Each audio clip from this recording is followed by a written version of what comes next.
106.7 K-Rock is KROQ, and it's 8:38.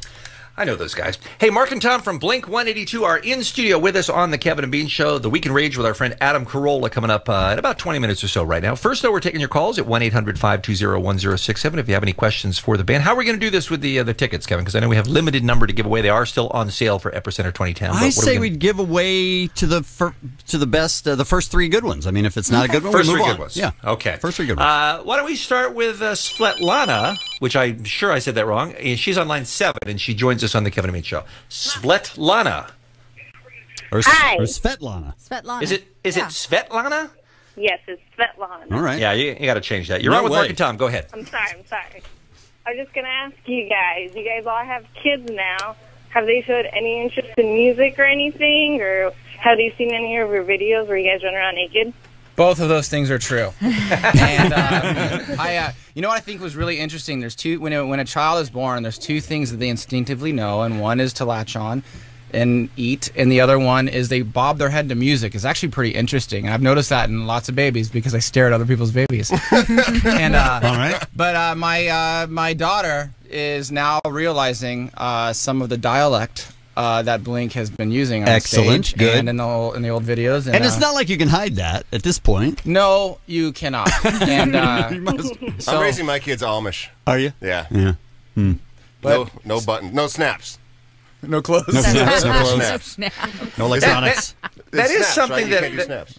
No that is snap? something that has to occur to you, though, at some point, is they're going to be old enough to see everything and anything that you've ever done. So I guess that's just a conversation you're just going to have to, put on the back burner until it I know happens. it's so crazy with our band though, because they're really the first. You guys have to realize that when we came out in the first few years, we were touring and we were saying some really, really bad stuff on stage. And to us, it wasn't that bad because we were touring with bands like Guttermouth and these other punk bands that were actually doing physically dangerous things to their bodies on stage. Right. So we would say things that we actually thought they were funny. Mark and I would just entertain each other. People started watching that. So we kind of just we came from a group or a scene of people in the music industry that kind of stuff was normal, but now as the real world has Let's change changed the real world. Yeah. It's like we're realizing it wasn't that normal, but we learned a great deal since then. I'm just denying the No, whole you thing. haven't. It's just not me? Yeah, You just it talking about it's wasn't not me? me.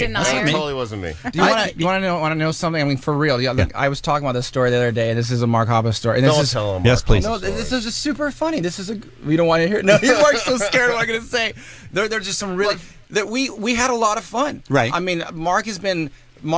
This guy here he is exactly who people would think we were back in the day. And I think one of the reasons why the band got so popular is that in all the jokes and pranks, we really lived that kind of life, and it was so funny. And so we had a reunion with a bunch of our friends a couple weeks ago. Actually, I did. Mark didn't, because he lives up here in Los Angeles, and I was going over all these famous stories, but I guess I won't get into them now because I built it up so much. You have to now. No. But I'm just saying, okay, for what our kids are going to see of us and what the kids think of the band or whatever, I think it's been a great run in the sense of where we really, I think, we're like your neighbors that got a lucky break, and I think it gave a lot of kids the idea that they could do it too. And We can say pee pee poo poo and get famous? Yeah. That's great. Yeah.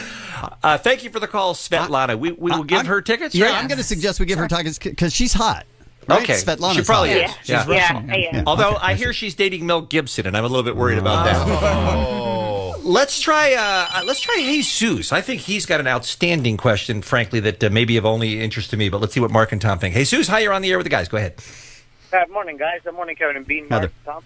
You guys have always made interesting, nice, funny songs. I'm wondering if you would ever make a song with Weird Al. Yes, Weird Al. I would absolutely write a song with Weird Al. Now, Weird Al takes other people's and mocks them, though. You mean you do an original with them? We would help him mock us.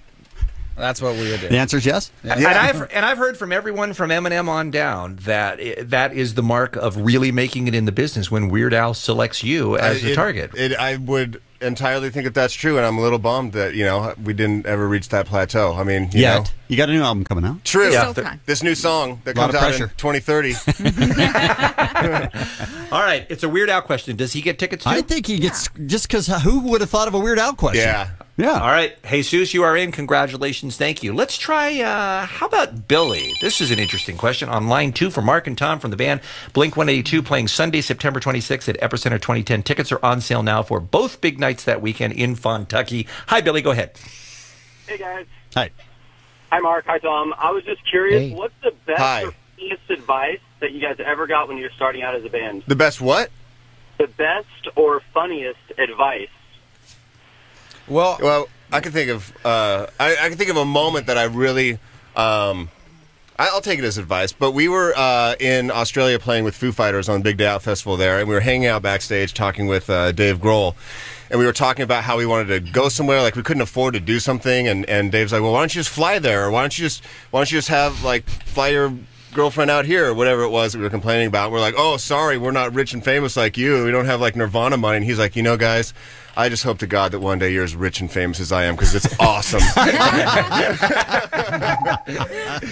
And I always thought that was such a rad attitude. He's the best. That I really wanted to emulate that. And so now you are. I don't think I'm anywhere close to Dave Until they Grohl. got the Jets taken away, then they were. Yeah, exactly. All right, happened. excellent question, Billy. Hang on, we'll give you tickets for Epicenter 2010 as well. By the way, we haven't mentioned. I know we're almost completely out of time. Mark, you're taking on a part-time job. It's not a paper route. It's a TV show. It's a TV show. They did a bunch of focus groups, and they figured out that the one thing lacking on TV was a lot of me. So they gave me my own TV show.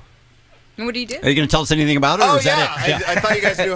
I just assumed that everyone out there knows everything that I'm doing all the time. I have a music talk show on Fuse, and it's once a week, and starts in September. And we're going to have bands play and interview bands and everything about music.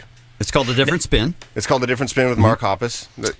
They wouldn't just call it Mark Hoppus Show. They should have. They should have. But no. I lobbied hard for that. But no, it's called A Different Spin, and I'm really excited about doing it. It's going to be really cool because I get to play in Blink and do this TV show and have music as everything that I do all day long. Now, will these be artists that you personally like, and that's why you're having them on the show, or are Yeah. you not going to know until you show up that you got to interview Toby Keith? No. You'll know which bands I dig and which bands I don't dig, because I said if I don't personally like the band, then somebody else has to interview them. So I like it. Yeah, it'll just like it. don't tell anybody though.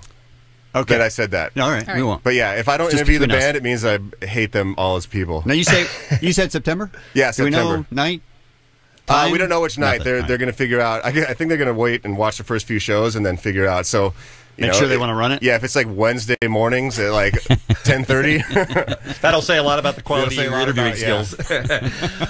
All right, so you mentioned when you sat down, guys, that it has been an unbelievably exciting and rewarding year. I don't think you said it in those words, but that was the gist I got, is that it's great to be in Blink-182 right now. You're hard at work on the new record without putting too firm a date on it. I mean, are we thinking probably not by Christmas, I would imagine, but next year? What do you think? I think that I think that if we could you finish it by Sunday? We're gonna try and finish it by Sunday. No, I think what we're trying to hope to have happen is finish it by the end of the year, if not shortly thereafter. So we can. It would be great to have a record out spring, summer kind of thing. Okay, and, that's cool. And that's what we're thinking. It takes we just want to write a good record, and as soon as that's done, it's going to be out. We just want to be awesome. We want to be awesome. You just want to be awesome. I don't think that's asking too much. What, like 6 songs constitutes an album now, right? That's true. You So- put out a double album with 12.